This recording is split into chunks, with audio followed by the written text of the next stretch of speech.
Hello, everyone.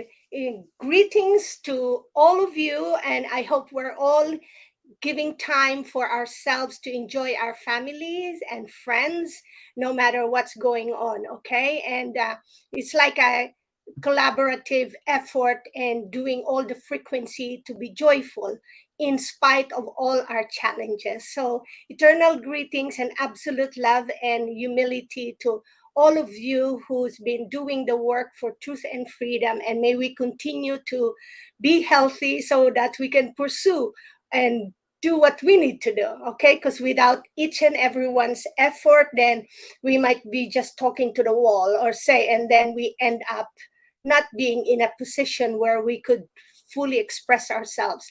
And this live stream will be uploaded in Quantum Nurse BitChute and at another podcast, like for Roy. Roy has all the BitChute account as well, and so you'll see it there. And then we have other collaborations with other podcasters, and then we put it up, and also at the Rumble and Earth Heroes TV with Sasha. And we thank everyone who's been helping us promote this. And of course, we're so thankful to all our guests, from local, from national, and then the international guests, and for everything that you do.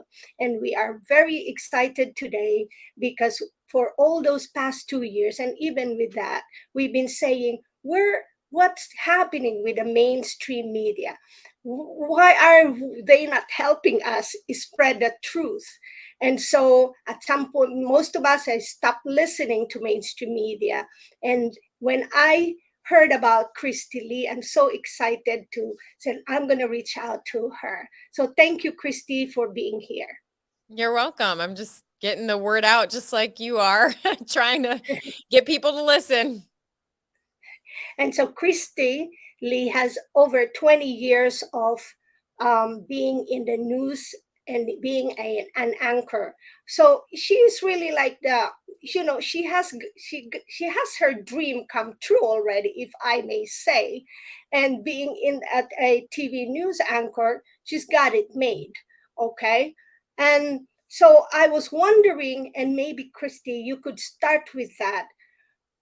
How did you see yourself as a journalist when you were just starting to be a journalist?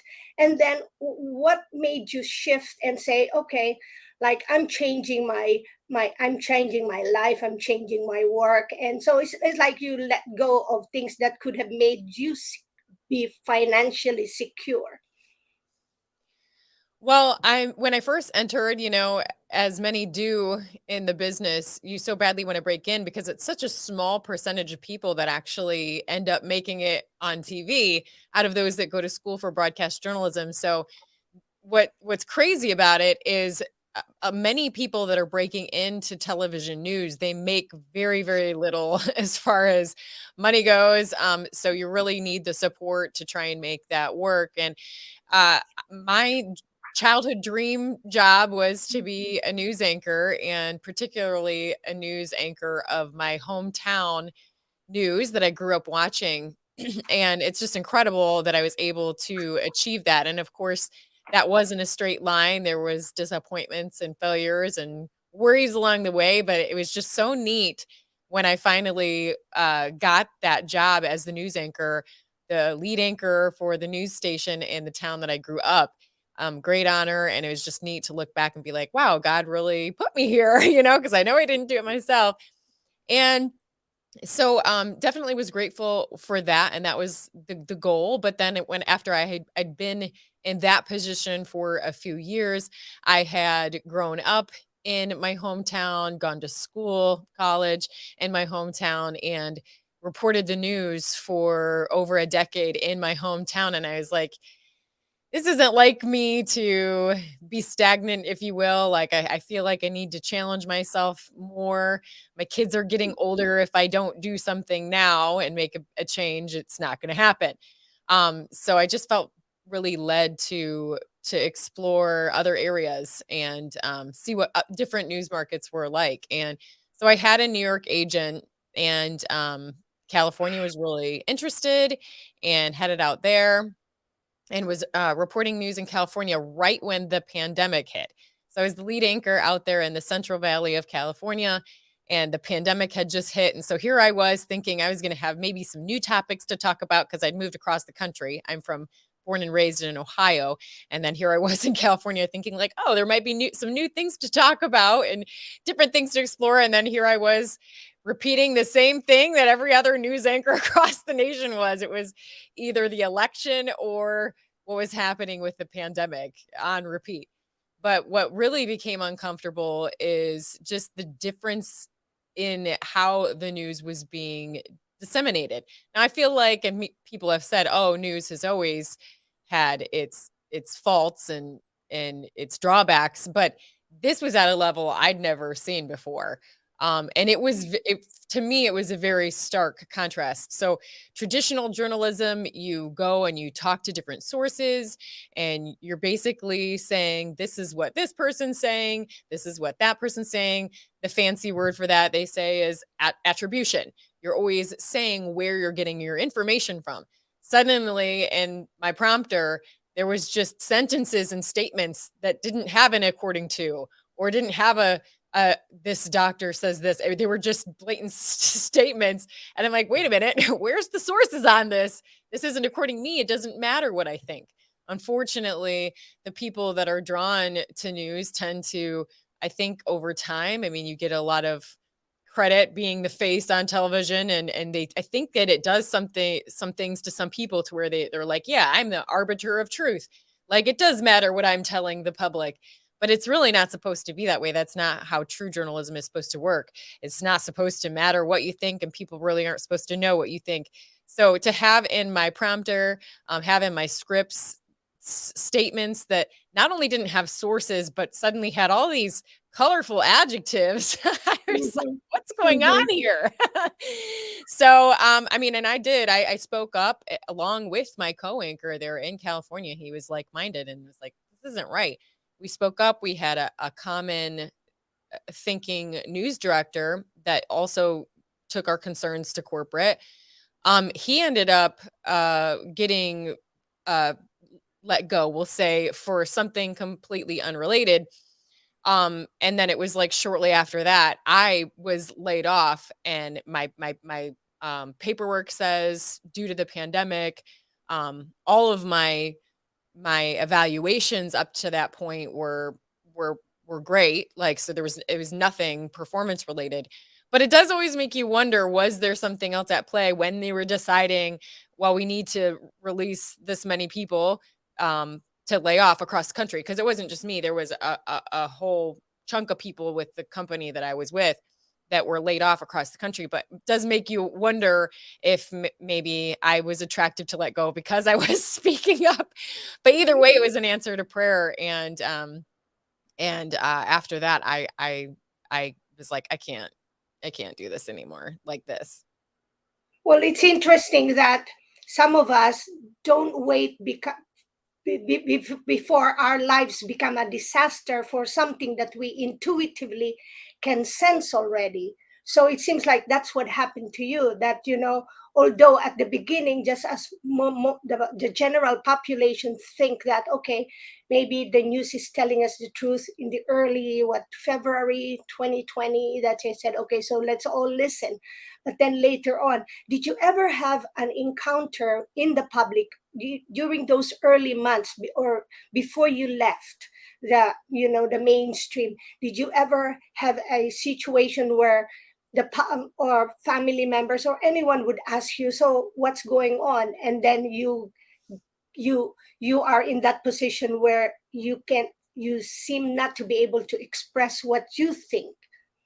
I was very worried about when I would share or question what was the accepted narrative. I always wondered if I was going to get called into the office or something for daring to share the different side, or the other side, if you will. That was the tricky part for me, is because I was feeling very uncomfortable more and more each day with, as things progressed, and the suppression and censorship going on.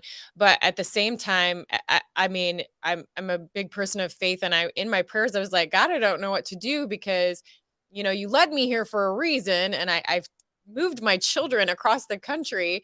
I can't just like drop everything and not know what I'm doing next because I have to take my kids into consideration.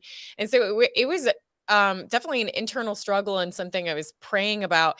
And I just felt it was so funny, even at the time when I got a Zoom call with HR and they were telling me like, due to the pandemic, we're laying off, thousands across the country. Unfortunately, you're going to be one of them. And I felt so at peace with it, even though I was there with no family across the country and everything. And when they were telling me this, I mean, of course, afterwards, I had moments where I was like, oh gosh, what am I going to do?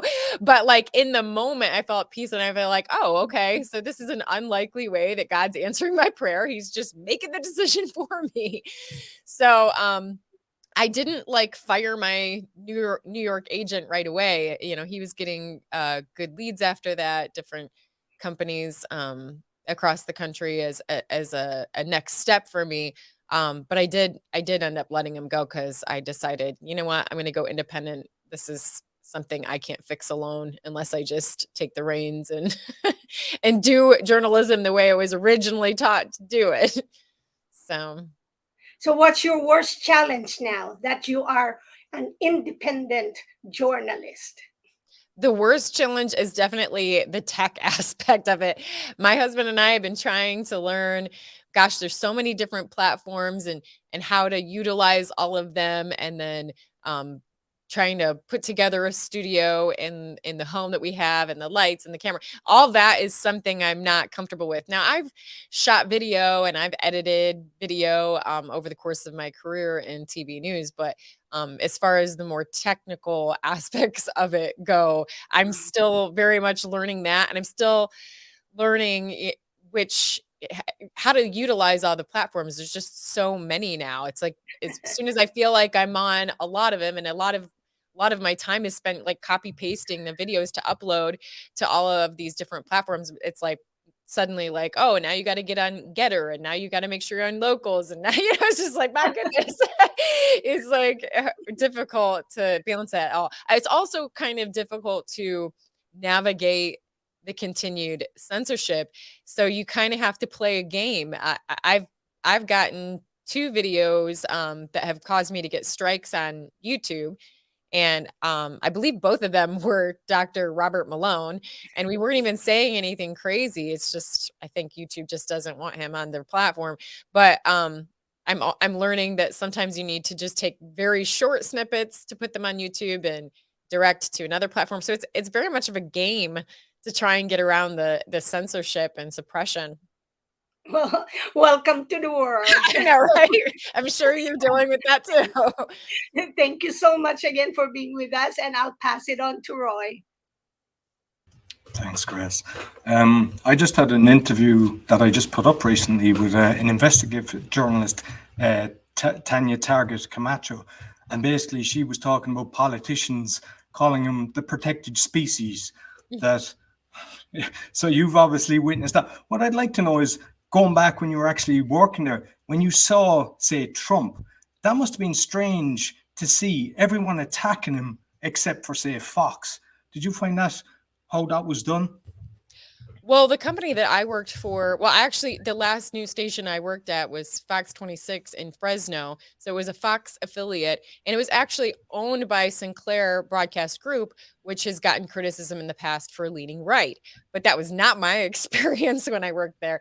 They were all too happy to continue to hop on the bandwagon of the other media outlets and be highly critical of him and not do enough investigative journalism or digging on him, and treat the other side differently, which was something that was my co-anchor and I brought to corporate. Was one story in particular was just so full of adjectives, and it didn't give both sides at all, and we did put them on notice that we noticed that. So I didn't feel like just because it was a Fox affiliate or just because it was owned by a company that is supposedly more right-leaning that he was treated any more fairly. I mean, my husband and I were just talking about the fact that President Biden has this new puppy in the White House, and he got rid of one of his puppies because it was too old or something. And we were just talking about, I mean, imagine if that was Trump, you know what I mean? Just even something so simple as that, because this is a season where they're saying, like, remember, don't get puppies for your children for the holidays unless you can make a commitment. It's a commitment, you know? And here we have the president of the United States passing off a dog that he's saying was too old and getting a puppy. You know, I just feel like if Trump had done something like that, he would have gotten a lot of criticism. And for some reason, the media just does not criticize this administration. I mean, we saw even when CNN or Oliver Darcy had put out something about them meeting with media in the White House to combat how they would frame the economy. And I'm like, this is insane. So they're like bragging about having productive meetings about how they will frame what's happening in our economy with the White House, the very people that they're supposed to be holding accountable. Because I didn't really necessarily ever have a problem with the media holding President Trump's feet to the fire. That's what they're supposed to do. But you don't see that with this administration. So that's another element that's just so shockingly out of play here. Is it is a tenet of journalism to hold those in power accountable. It's one of the core tenets. And instead of holding any of these people in power, Dr. Fauci being probably one of the most powerful throughout this pandemic, and just the ignoring of all of these salacious things that journalists could dig up and dig deeper into, they just ignore it and defend him and parrot what he says. So to me, it's just so strange that you even have journalists acting like they're proud of essentially being a PR representative for the administration. Absolutely. And like, I've watched some of your videos, and I'd like to delve into it in a minute about the books in the school. But like, say, routers, because you mentioned that, and I went to check, because just for myself, no matter who says anything, I'll start investigating. You know, like, so even if I read in a book, it's like, okay, this sounds interesting, and then I look for a few different sources. And I always kind of say that it depends on the question you ask Uncle Google. Well, I prefer to use, say, Brave or DuckDuckGo. But if you ask, is 5G safe? You get all the answers that it is safe. If you say, is 5G not safe? Why it's not safe? You get all the answers why it's not safe.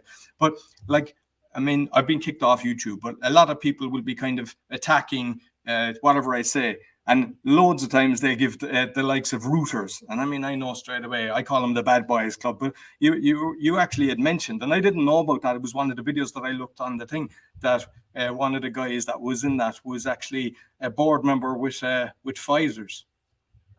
Yeah. And I mean, I had seen that myself, and I fact checked it. I went straight to the websites to where I could confirm that was true. And sure enough, it was true. So it's just like such an obvious conflict of interest that doesn't even get looked at. But I feel like even sometimes places like Reuters will give just enough to make it seem like they're being fair. Like, it was actually from Reuters that I had a headline,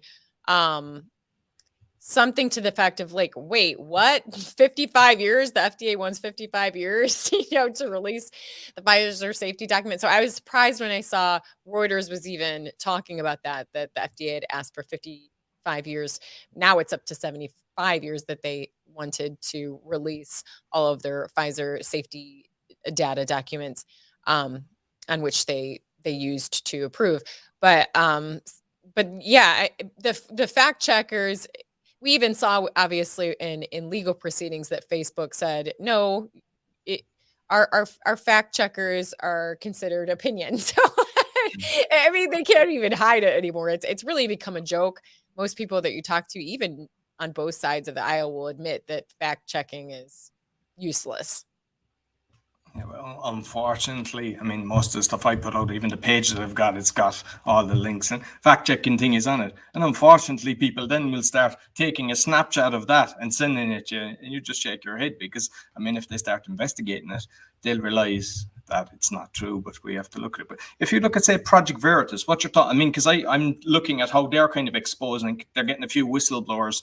Like, what's your thoughts on, say, the likes of them compared to the rest of the media? I'm not totally sure. I mean, to me, it feels a bit uncomfortable, like almost entrapment, the way they do their methods. So I haven't really figured out how I feel about that, quite frankly. But I will say that what they've put out there is well sourced, and that anytime any legal proceeding where people have tried to come after him, they've won. So I mean, they must be doing something right. But I appreciate the work that they're doing, because they're actually, whether the methods are questionable or not, they're getting information out there that no one else is even trying to get out there. So, and I think it's so important what they're doing. They're really exposing how these people behind the scenes that are in power are controlling everything. And I mean, and that, like I said, is a tenet of journalism: hold those in power accountable. And I think they've certainly held up that tenet. Yeah. And with what you're doing, because like I've seen some of your interviews, are they trying to stop what you're doing? Is it trying to be shadow banned and stuff like that? I mean, I know you Oh mentioned. yeah. I mean, I'm to be honest, my head explodes with all the different platforms, because it's too much work, to be honest with you. It'd be brilliant. Press a button and it goes out to all of them. You know, hopefully somebody will create that for us, that we just, you know, it goes out to BitChute, it goes out to Rumble, the whole lot. Yeah. But unfortunately, that would make life a lot easier. I definitely know that there's been funny business with my accounts. I feel like I must be on a list. People have sent me screenshots of, I'm trying to follow you, and this says I can't follow you, you know. And then there's certain posts, like, you know, like I tend to know what kind of engagement I get now, and then there's certain posts that have just so not even comparable to others that I'm like, okay, people aren't even seeing this. I've had people that were following me that suddenly they say that they were following me, and then they're like, I went and I wasn't following you. This is weird. The same thing has happened with some of the people that I follow. There's actually a great journalist out of Michigan that I was following, and I went to his page, and I know I was following him, and I went to his page and I wasn't following him. So I'm like, this is so crazy how they do this and how they manipulate things. And then obviously with the YouTube, the YouTube is the absolute worst.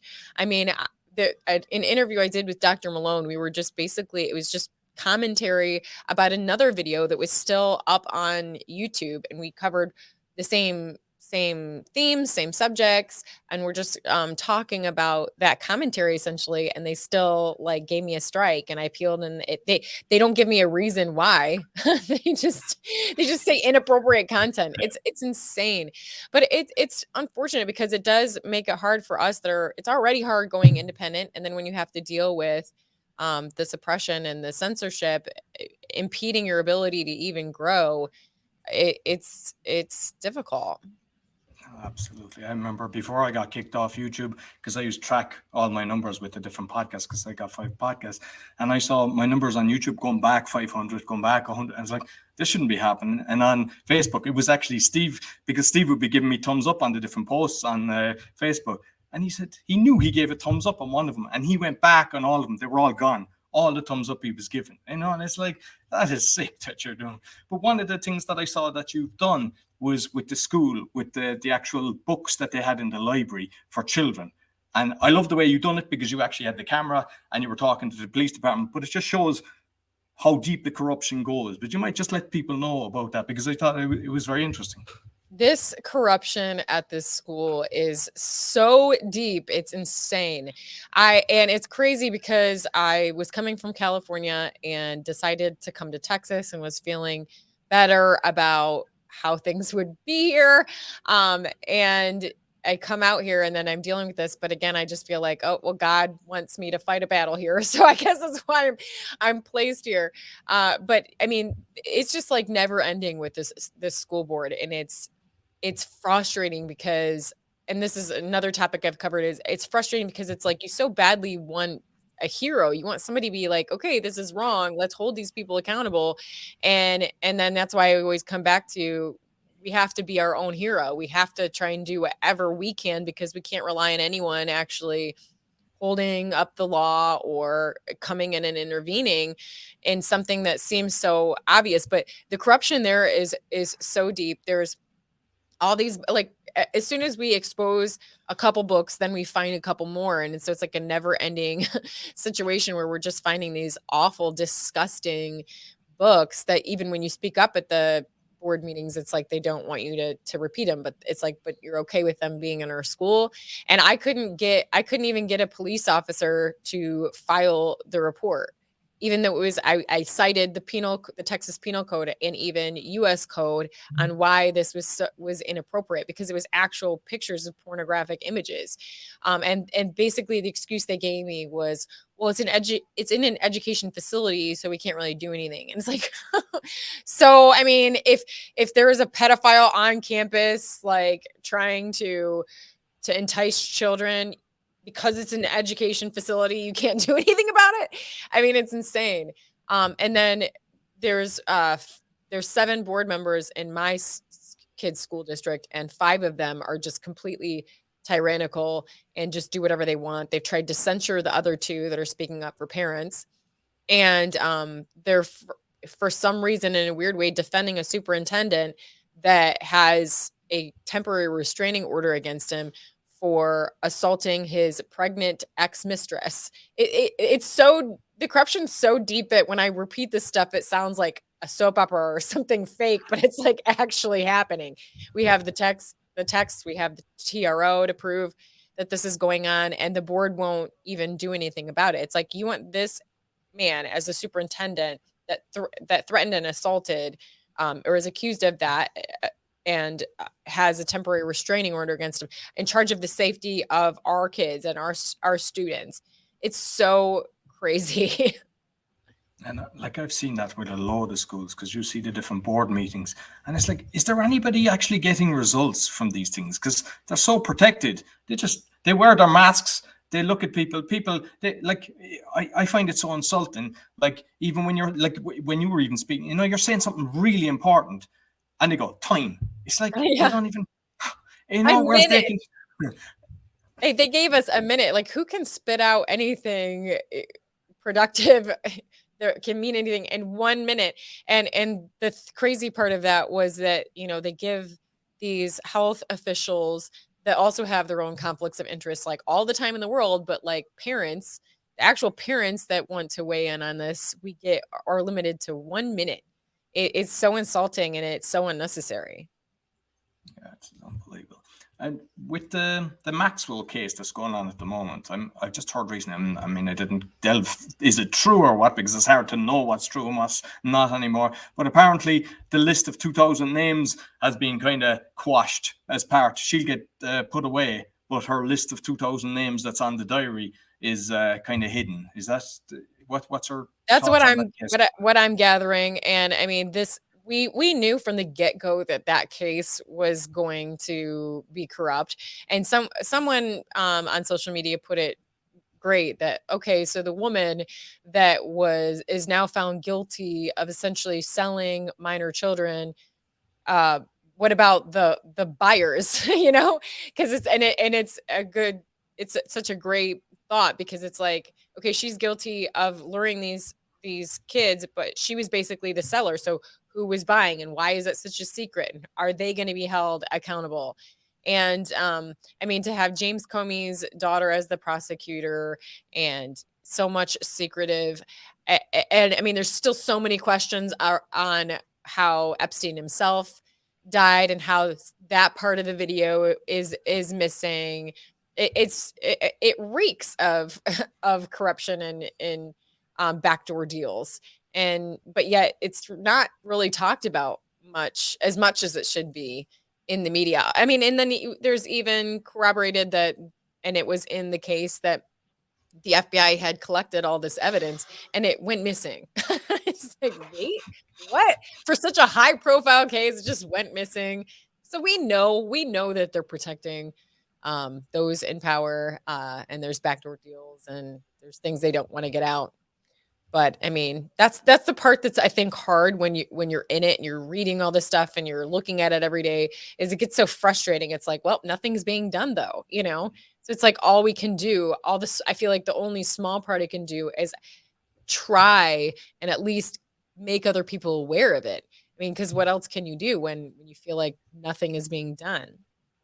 No, exactly. I mean, like if you look at the flight logs as well, I mean, from what I can see, and I mean, I've got some videos that were sent to me as well, and you see a lot of the singers and famous people at these satanic kind of, where there's like doll babies, but bodies and cakes and stuff like that. And you're like, this is sick stuff. It is It sick. seems the whole lot. I mean, we're talking about Oprah, we're talking about the whole lot of these people, and they're all connected.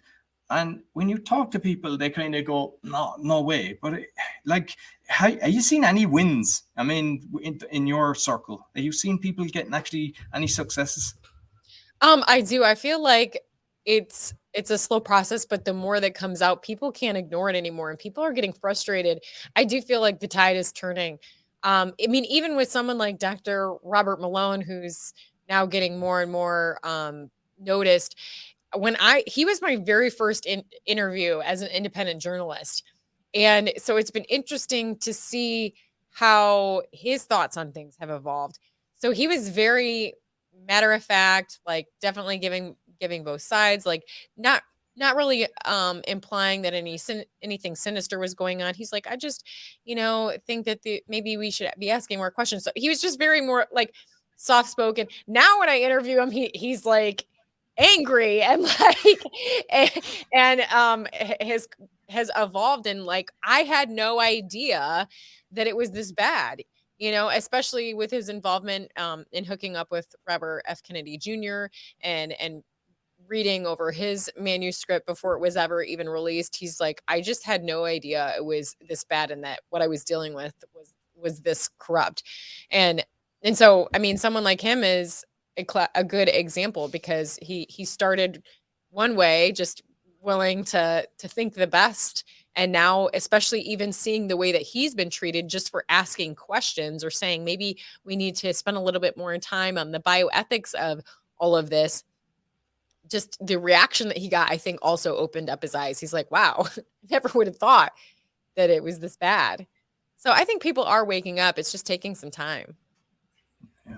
What I found is, especially when I started off, a lot of us, even when we do the live calls, we kind of were tiptoeing along, not to say something too controversial. But I found the more you say what is really the point, you'll actually get more people actually following you and interested in what you're doing. You think, oh, I might upset people, but who are you upsetting? You're upsetting the people that are towing the line for what's corrupt. Yeah, absolutely. I mean, for me, that was the real big breaking point in my own journey of waking up, if you will, or seeing how bad things really were. It was the censorship suppression end of things. Like, I couldn't believe when the frontline doctors came out and were saying that they were having success with some early treatment. Just the vicious attack on them, and not only vicious attack on them, but outright censorship of them. And then I noticed that some of my colleagues were cheering this on, and it was just so shocking to me, because it's like, wait a minute, we're journalists. We're supposed to be for freedom of speech and freedom of the press, and we're supposed to just be the messenger. We're supposed to be going to people and saying, okay, what's your take on this? These clearly were doctors, and if it was done the right way and with integrity, we journalists would have went ahead and continued to say, these doctors say this, and these doctors say that's not correct, because and that way you're just the messenger. I mean, this sudden embracing of, oh, as journalists we need to be arbiters of truth, and we're the gateway of what our audience can listen to, and putting themselves in such an authority position is sick. It's really sick, and it's not how journalism is supposed to be. And so that was really the biggest wake up call, is what happened with those frontline doctors. I just couldn't. I mean, I still can't believe that it's like this, and that you have journalists that are cheering this on. To me, the biggest thing is, to me, it's an arrogance. And if you really respect your audience, then you will bring them, just tell them, here's what these experts are saying, here's what these experts saying. And if you've done your job well, and if you've been a good investigative journalist and brought them all of the information, then they can decide for themselves. That's how it's supposed to be. So it's insane to me what journalism has evolved into. And that's why I really want no part of it. I mean, like I said, with a New York agent, I was on the track to get Go Network. And that was actually one of the next steps I was taking. But I didn't want to be corporate controlled. I just saw how bad it was. Yeah, no, excellent. And just finally, before I pass you to Steve, like Joe Rogan, I heard him talking about the Ivermectin, and which he was dead right in, but all the press attacked him, saying it was like Carson. And I think they're doing us a favor when they do that, because then he's showing that goes viral, which in turn, some people will actually investigate it and find, hey, he's right. And we'll also come across doctors that are actually stating, hey, this will actually help you, instead of getting a poisoned dart. Yeah, I think that's another element, I think, that is helping people wake up. I think that they're actually, the censorship by big tech they're really shooting themselves in the foot with this, because it's the whole concept of forbidden fruit. Like when you ban and suppress information and you do it so boldly, then people are going to be like, wait, why don't they want me to hear this? Or why don't they want me to see this? That was one of my arguments against it, because there is definitely always a radical element of things, or people that might take it too far. Or, I mean, it's not like that doesn't exist, but when you suppress and you take away people's voice, then you're poking the bear. You're turning people radical. You're going to make people radicalized.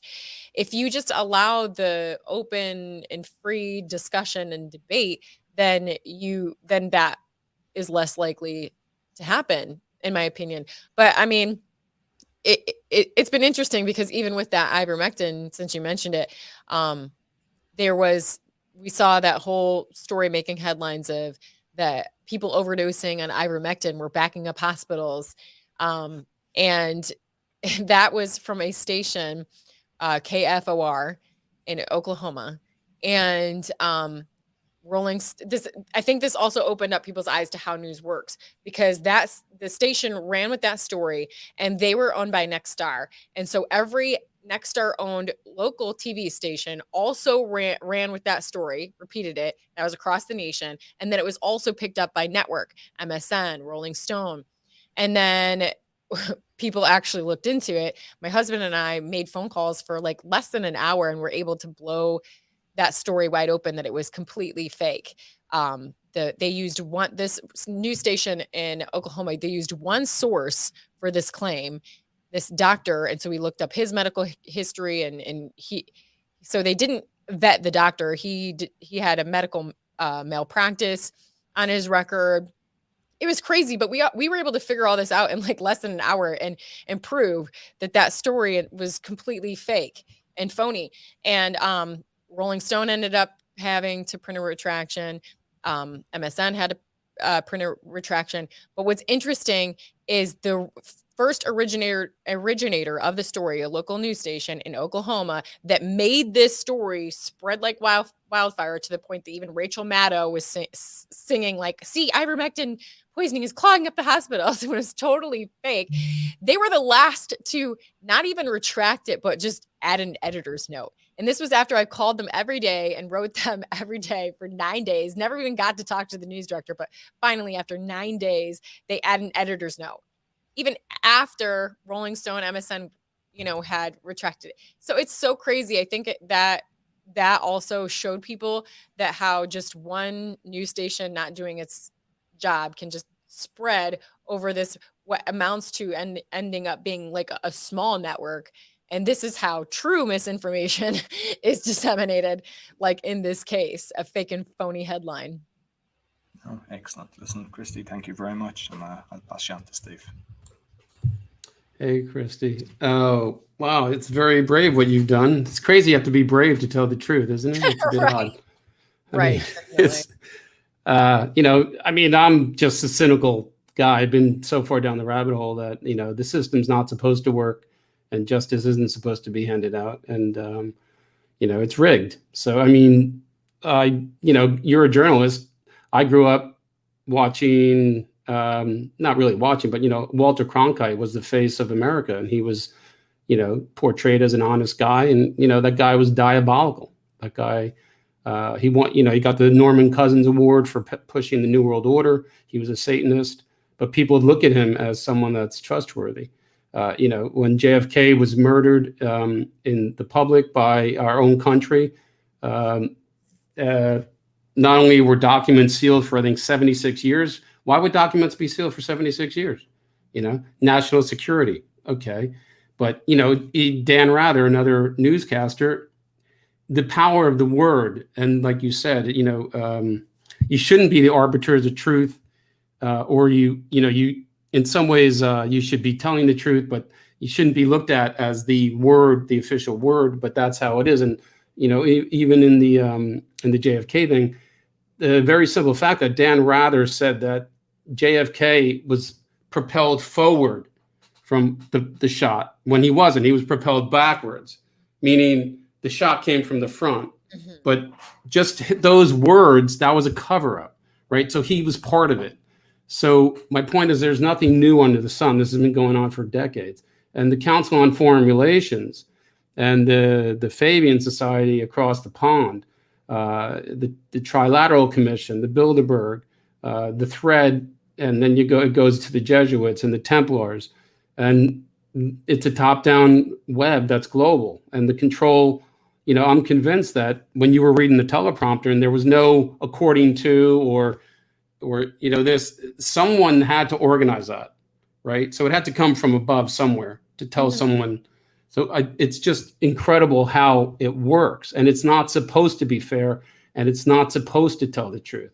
And it's supposed to misinform, it's supposed to invert, it's supposed to pervert, and it's supposed to confuse, and it's supposed to instill fear. And, that's my frustration, is that's just the way it is. But, I'm so glad you're doing what you're doing, because we can't stop the fight. But the problem is, a lot of people are hypnotized because, if you go back to Edward Bernays, who's the nephew of Freud, if you go back to Ewan Cameron, these are diabolical people who know how to literally program the human mind. The TV is set at an alpha state. They use neurolinguistic programming. They're repetitive. That gets in your head. And it puts suggestions on your subconscious. They use symbols. And, the hard thing is that people are hypnotized.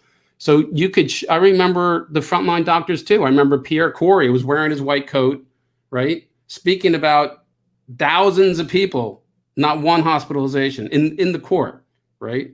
And he has to be telling the truth because he's a doctor, right? Mm-hmm. So he has to back everything up. And he still has his license. They've tried to take his license and they couldn't. Same with Dr. Peter McCullough.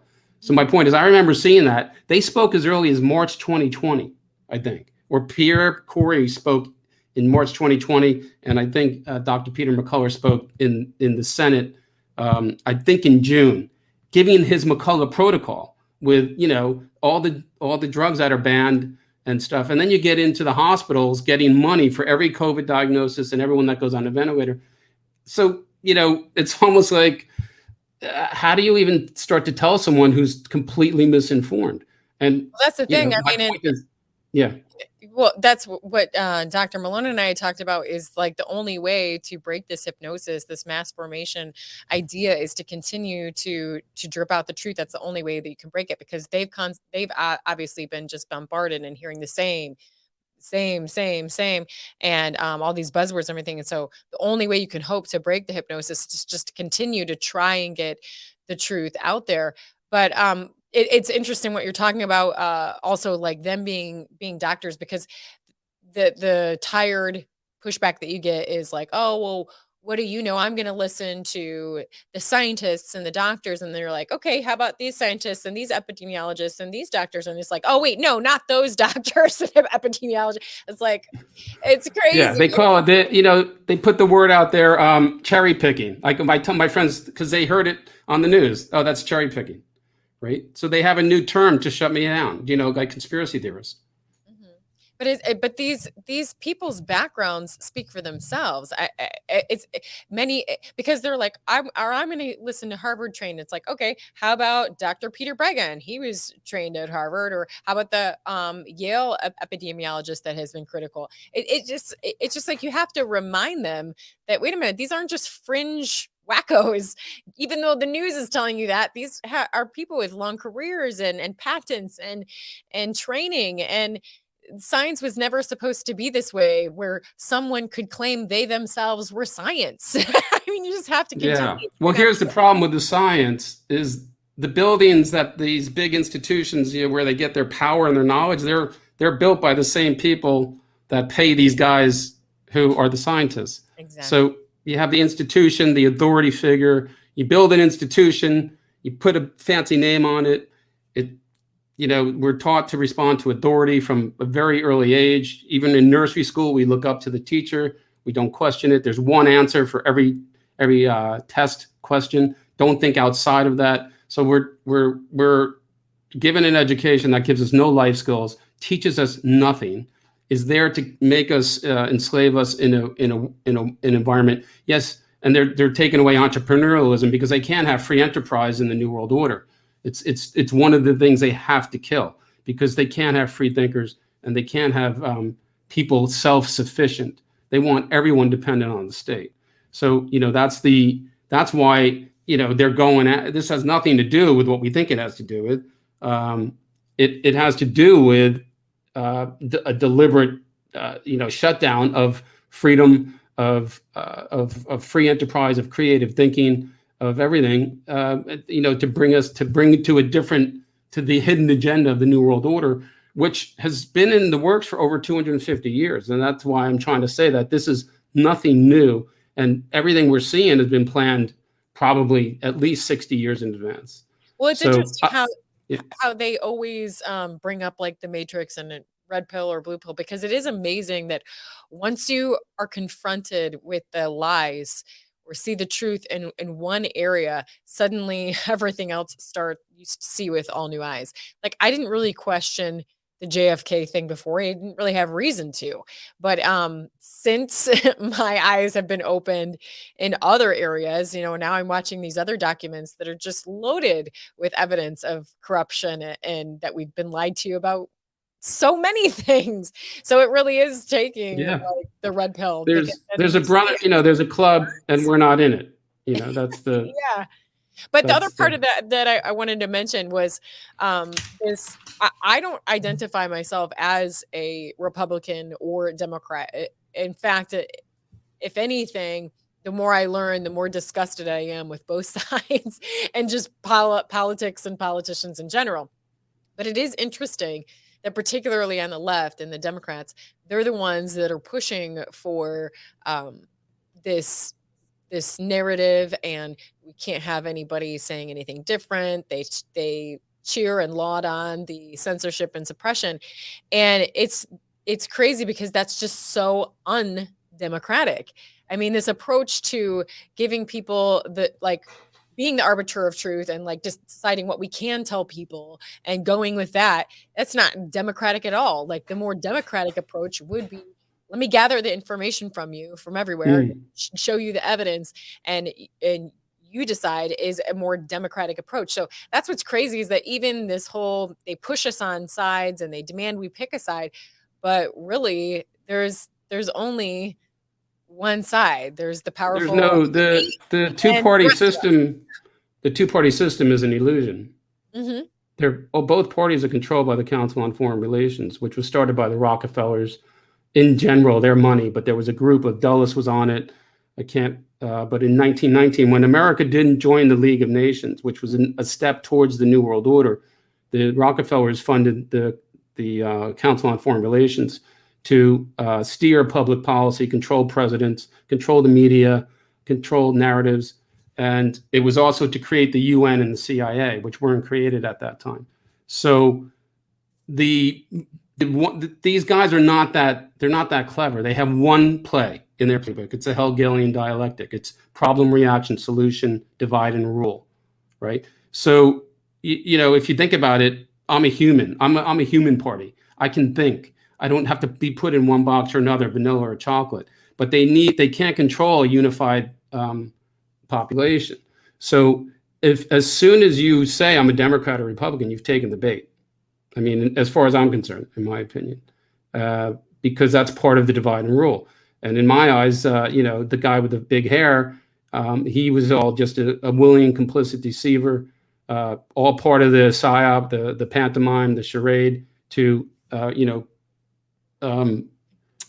polarize and divide the nation to the max. I mean, to the absolute. It is appearing more and more like that.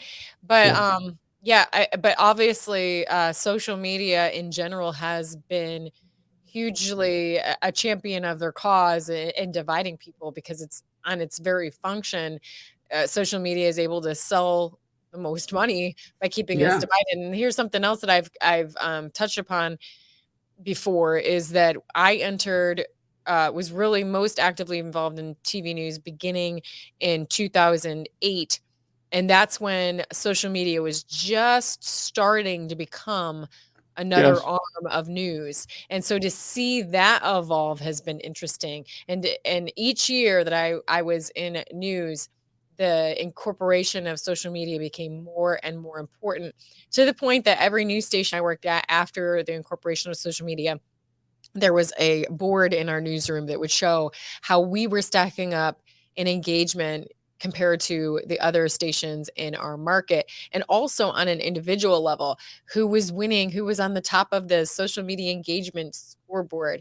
And the whole concept behind that, and what we were encouraged to do in trainings, is when we put out a headline, or when we shared a story from our website, ask a question that would essentially make people, I mean, they didn't say it like this, but essentially ask a question that would make people argue in the comments, like that would make people make a choice. I think that's how they worded it. Like, ask people a question, like how they feel about something, or deciding between two things, because studies show that gets you the most social media engagement. So it's very even in social media's interest and in the news businesses that use social media for their advertising dollars to have people divided, to have people arguing in the comments. And it's a vitriol machine. It's a vitriol machine. Mhm. It's also a dopamine machine, and they know it distracts people. It divides people. I mean, people are being manipulated and used on so many ways. The CIA controls Hollywood. I mean, they have for a long time. They don't control every aspect of it, but trust me, they control scripts and what's in it, and what symbolic narrative they want to put into the movie to steer the collective consciousness in a certain way. I remember, I think 7 years ago, I was waking up about 10 years ago. So I remember, as I'm waking up, I'm starting to watch movies, and like I watch a Brad Pitt movie, and like the opening scene is martial law, and he's got the family, they're all at the breakfast table. I don't know what movie this was, but my point is the opening scene is LA being taken over by martial law, which is Henry Kissinger's been talking about that, since the late 70s. But that scene imprints on you, so that when it does happen, it's not unusual. It sounds crazy, but that's how it works. And that's how they numb people down and normalize things. And well, even the movie Contagion, I just watched again recently. It's amazing. Oh, Sanjay Gupta, what a great actor he was in that. Yeah, right? What a sellout he is. But go on. Yeah, no, I mean, it's just, that's so very true. And the more I watch different movies, it's just, you can tell it's all. Yeah, Kristi, do you know Sanjay? Do you know Sanjay in that movie? He had certain lines. It's either I forget it. It was, that movie was 2010. It was a Contagion. Either he had the lines, whatever, or another actor in that movie spoke the lines on the news when there was a Contagion. Guess what? CNN played the same exact lines. So my point is, that's part of the programming, right? Yeah. They're repeating, and people don't think that their subconscious doesn't. It's that crazy. I mean, but I mean, the house is rigged. But we can't stop fighting. No, we can't. I continue to try and wake up other journalists that are still stuck in the game. But like I said, I also try and prep up those that I feel like are doing the best they can, like bloom where you're planted, if you will. Like I said, there's a journalist Dave Bondi in Michigan, traditional local news anchor, but he is trying very hard to bring both sides, not put his opinion out there. So there are journalists with integrity. Are trying to do what part they can in their certain circumstance. And I know my co-anchor, also still back in California, is doing what he can in his current environment. And sadly, these people, why does a doctor risk his life to tell the truth? Why does he risk his career? Why does an anchor risk his job to tell the truth? Why are you out of a job? Because you told the truth. People have to stop and think that alone's not normal. Wait a second. That's funny, because that's another tenet of journalism. Right in the Society of Professional Journalists manual, it says we're to examine conflicts of interests and motivations. How much is that being done right now by your traditional journalist? Zero. You can't. We're Roy. Everyone here. Who are we? We're nobody, and we're off Facebook. We're off YouTube, right? I'm not on Facebook. I refuse to be part of that. Mind control. But my point is, another thing on YouTube, people don't realize they're demonetizing people, right? So they're trying to hurt everyone everywhere to control everything. And, it's so there in your face, but it's very expensive for people to admit it because it's painful. And it's easier to be polite. It is scary though, seeing things in their extremes. Like, I may have lost my trajectory of what I thought I was going to do. I'm actually much happier having freedom now. I have nobody directing me who to talk to or what I can and can't talk about, which it's funny because that was a little bit uncomfortable at first, actually, which tells you that the system was working on me. Yeah. To have felt you'd be, at first. Yeah. And who did Pol Pot? Who did Pol Pot and all these dictators? Who did they kill? Who's the first people that got killed? And Mao. All the artists, all the creative, all the intelligent people, all the people who are free speakers and free, entrepreneurs, right? So and then you've broken a lot of ground on, I think pedophilia is another cover because the atrocities against children go way beyond pedophilia. So, oh yeah, and I've been trying to expose that how they're doing it, how they're trying to groom our children is under the guise of this trend of social justice issues and this trend of acceptance of transgender and bi and gay and all that. And it's interesting that I had a mother email me the other day that she says, I'm a gay mom and I just wanted to say thank you for what you're doing because we don't agree with the sexual content that is being shoved in the schools, like I'm not behind that at all. Like, leave the kids alone, and so it's like, yes, like if we can just get united on that, they're trying to use these LGBTQ like as if you don't want this in the school, you must be homophobic or transphobic. It's like, no, it really has nothing to do with that. We just don't want you talking about sex or getting our kids talking about gender orientation, period. Like, just leave them alone. It doesn't have anything to do with your lifestyle. Yeah, that's great that they spoke up. But the LBGTQ is just another PSYOP. It's another divide and rule PSYOP, right? So it's a deliberate, systematic divide and rule Hegelian dialectic being played out. It's funded, it's organized, it's scripted. And if you go back to the tenets, the New World Order, the technical New World Order, although it goes way back beyond into the Knights Templar. The Knights Templar were the bankers of the Crusades, right? And they're really the first bankers. They protected the wealthy people from being killed. The wealthy people could pay off the Knights Templar and not be killed in the Crusades, and that led into the modern day banking. But the general tenets of the New World Order, which started in 1776 on May 1st, and of the Fabian Society, which was started in 1884, which is the continuation. It was started by Karl Marx's daughter. And that's sort of the other side of the pond Marxist, creepy Marxist thing. The major tenets, and these are over, the 1776 and in 1874, if you go back, the major tenets of both these organizations are, and Adam Weishaupt wrote a book called The Illuminati, and in it he outlines the New World Order. It's a real book, but the major tenets are destruction of the family, ad productivity, all the things that are happening. It's been a systematic, slow feed of control into scientism, away from spirituality, away from morality, and into confusion and a destruction of the family through through television shows, through movies. And it's if you when you can see it, it's sort of, I can't watch TV. I mean, my TV's been unplugged for 5 years. I mean, literally unplugged. I do not watch TV. What I guess I forgot what I was trying to say, but my point is, we were talking about LBGTQ. We were talking about the normalization of sex with children. The NAMBLA, the National American Men's Boy Lovers Association. There's like 50% of freaking the Senate are members of this organization, or a high, and they've taken things to court where they want to normalize sex with minors.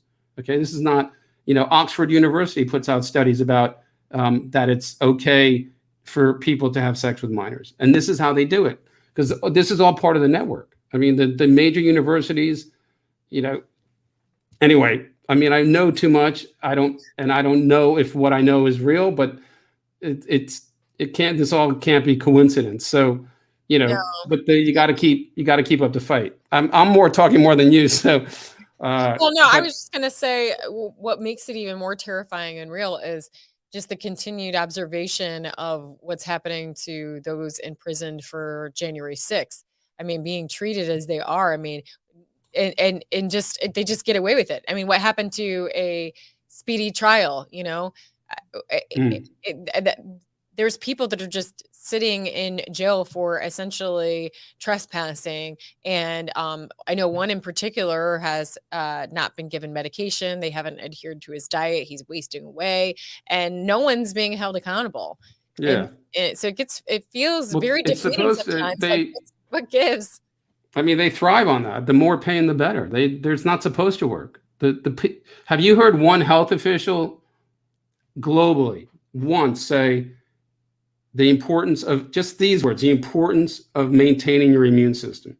Okay. We all know how to do that. You have to go outside, get fresh air, get sunshine, right? But not one health official globally have told people the importance of strengthening your immune system, and at a minimum to take D3 and zinc, vitamin D3 and zinc, because that alone, because you know why? Because they can't, because they need to perpetuate this agenda, right? Because this is all manufactured. So my point is, it's not supposed to work. The recommendations for what to do aren't supposed to make sense. They're not supposed to. Let me ask you this. I'm going to pose a question to you all and see if you have any thoughts. I wanted to see if any of you have noticed, like I have, particularly over the past week, them walking back on some things. Like suddenly now the PCR tests, they're suddenly admitting that they don't work, but that was like misinformation before. And they're suddenly admitting that cloth masks do nothing. Like these are CDC officials, and Fauci's saying, oh, we're going to reduce the quarantine time. I wondered if any of you had any thoughts about why they might be starting to walk back on some of these things. I mean, to me, I think you can't trust anything that's on the media. So if it's on the media, they want you to see it. They want you to hear it. Everything's a distraction. So they're either covering their tracks a little bit, but it doesn't matter because nothing's going to happen to anything. Fauci's going to be elevated and rewarded for his deceiving the public so grandiosely.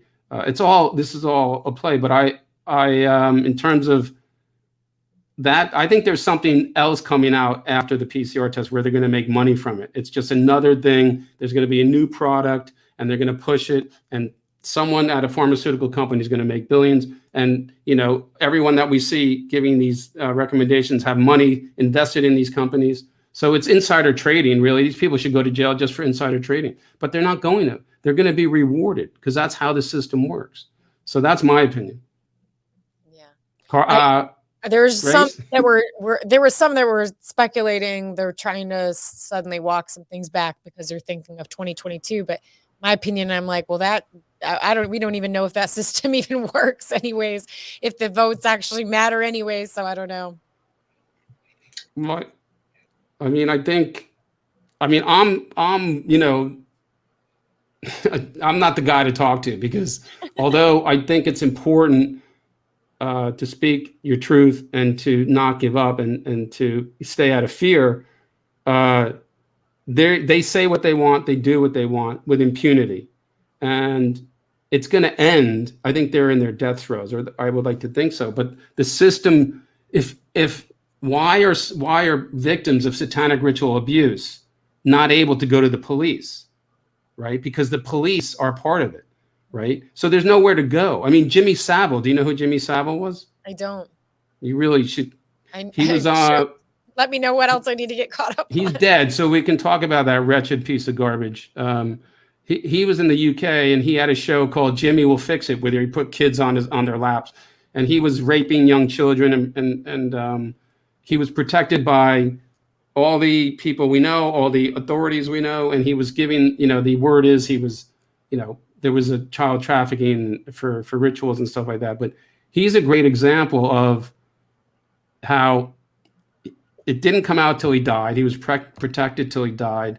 He was probably one of the most prolific not pedophiles, rapists, torturers, sadists on the planet, and nothing. He was never held accountable. So if you just follow his story, you'll see he was knighted by the Queen. He's hobnobbing with all the royals and stuff like that. So, birds of a feather, we know that. So my point is that if people start to see, we're making it about the kids, right? But it's way beyond pedophilia, right? So I don't know why I got on this, because I think I just want to say that I think all this sexual harassment is just a distraction. I mean, the Harvey Weinstein thing is nothing, right? But that's the distraction. There's a much bigger fire burning that people aren't aware of, and it goes way beyond pedophilia. So I'm just trying to raise that people need to do this for the kids, right? So that's my point. Thank you, Steve, and thank you, everyone. And just briefly, Kristi, there's a question if you have any thought about Melissa McCarthy, the whistleblower from Pfizer. Are you familiar with that story? Is she the one that exposed what was them talking about? Let's not talk about what's in the vaccines. There's a few different. I believe so. But yes. I mean, I just think anybody that is exposing what's happening is just so brave, and we need to support them. We need to unite and make sure that we're supporting them, because it is leaking out. I think it is making a difference the more that comes out. I mean, even with the latest thing with Project Veritas exposing another CNN producer that was targeting a minor, and then that person as a result resigning. So these things are making a difference. So we just need to keep it up and continue to be brave. And like you said, just unite. Like I continue to say, quit picking a side, quit being right versus left, D versus R, and just realize it's we the people against the powerful elite, and we need to come together. And so I that's another struggle that I have as well, and a challenge I have as well, is just how can I best get these messages out to bring unity, because it's easy at this point to expose all of the corruption and the malfeasance. I mean, I do a compilation every week. For the holidays it took off, but each and every week I have plenty of material to fill, like this segment I do called Media Malfeasance, where I just round up all of the worst actors in media, the retractions, the ways they did the story, and I basically make fun of it, but it's a roundup of all the media malfeasance, so people can see. And I'm never short of content. There's always plenty to tell people. This is true journalism. This is what they messed up on this week, but I also need to balance that with, like, how do I not turn people off with my passion? You know, how do I extend that olive branch so that I can actually reach people and not just be like, see, you're being deceived. Like, I've got the documents, I've got the evidence. This is the truth. And that's how you're being deceived, because obviously that can be off-putting as well. So it's tricky. It's like, how do we best effectively reach people to show them that they've been hypnotized or deceived, but do it in a gentle enough way to actually reach them? Well, you're doing great, Kristi, and just keep your authentic self and true to your what intuitively you can feel. And and as Steve said, we just have to be aware that there's so many distractions, and we think that's the hope, we think that's the solution, but ease up and use our discernment and good judgment. So, Kristi, any more announcement for the viewers, and just tell them again where to reach you, although it's here in the banner.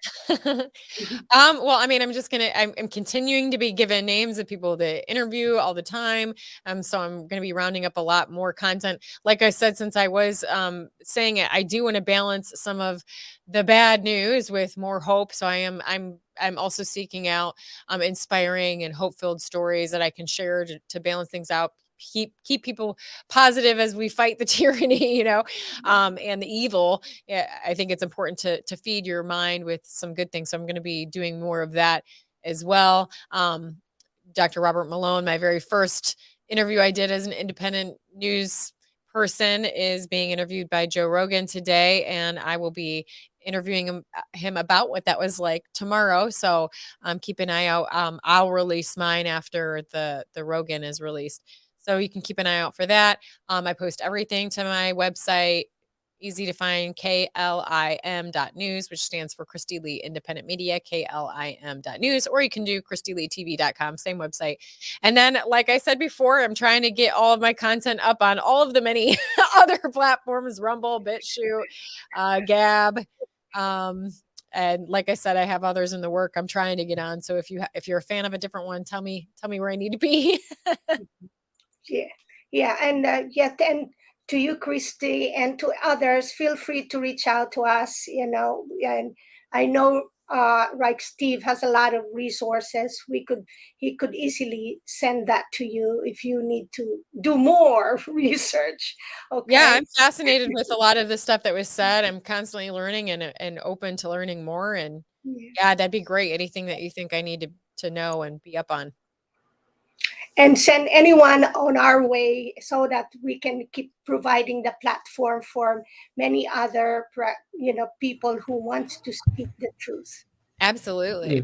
Kristi, just real quick before we go, in waking people up, I mean, I usually use government documents, but I also sometimes I start with fluoride and show them that fluoride is one of the top 5 toxic poisons, and I show them their toothpaste. On the toothpaste, there's a poison warning.